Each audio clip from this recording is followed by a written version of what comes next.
இப்போ நிறைய இஷ்யூ இங்கே நடந்துட்டு தான் இருக்கு. ஒரு லாக்அப் டெத். இந்த படத்துலையுமே சூசைட் அப்படின்ற ஒருத்தர் வந்து கோர்ட் முன்னாடி நின்று சூசைட் பண்ணிப்பார். ஸோ அதுக்கப்புறம் தான் அந்த கதையை ஸ்டார்ட் ஆகுது அப்படின்ற மாதிரி தான் இருந்தது. ஸோ நீங்கள் வந்து இப்போ சொசைட்டியில் சில விஷயங்களை பார்க்கும்போது ஒரு லாக்அப் டெத் அப்படின்ற ஒரு விஷயத்தை கேட்கும் இன்னைக்கு ஒடிசாவில் ஒரு பொண்ணு காலேஜுக்குள்ளே பெட்ரோல் ஊற்றி 90% தீக்காயங்களோட ஹாஸ்பிட்டல் அட்மிட். இன்னும் கொஞ்சம் நேரத்தில் செத்துரும். அது எனக்கு தெரியும். காலையில் 7 மணிக்கு நியூஸ் பார்த்துட்டு தான் வந்தேன். அது மாதிரி ஒவ்வொரு ஊர்லேயும் ஒவ்வொரு நாட்டிலையும் ஒவ்வொரு டிஸ்ட்ரிக்ட்லேயும் ஒவ்வொரு ஸ்டேட்லேயும் எங்கள் ஊர் மூலைகளில் இந்த டெத்துகளும் இந்த லாக்அப் மரணங்களும் நடந்துக்கிட்டே தான் இருக்குது. யாராலையுமே தடுக்க முடியாது, தவிர்க்க முடியாது. இதை போய் நம்ம போய் அந்த இடத்துல போய் நம்ம என்ன சூப்பர் மேனான்னு போய் அந்த இடத்துல பெட்ரோல் ஊற்றுறதுக்கு முன்னாடி பிடிச்சி நிறுத்துறதுக்கு அது யாருமே பண்ண முடியாது. இப்படி ஒவ்வொரு டெத் இஸ் டிசைன்டுமா எனக்கு தெரிஞ்சு. Every death is designed. ஒவ்வொரு இறப்பும் வரையப்பட்டது. ரொம்ப அழுத்தமாக சொல்லுவேன்.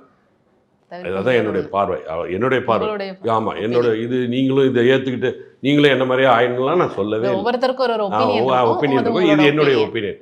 இதை கேட்டு உடனே இவன் பெரிய இவன் மாதிரி பேசுகிறான் அப்படின்லாம் இல்லை. இது என்னுடைய கருத்து, தாழ்மையான தனிப்பட்ட கருத்து. ஆமாம், இதை விமர்சனம் பண்ணாதீங்க தயவுசெய்து.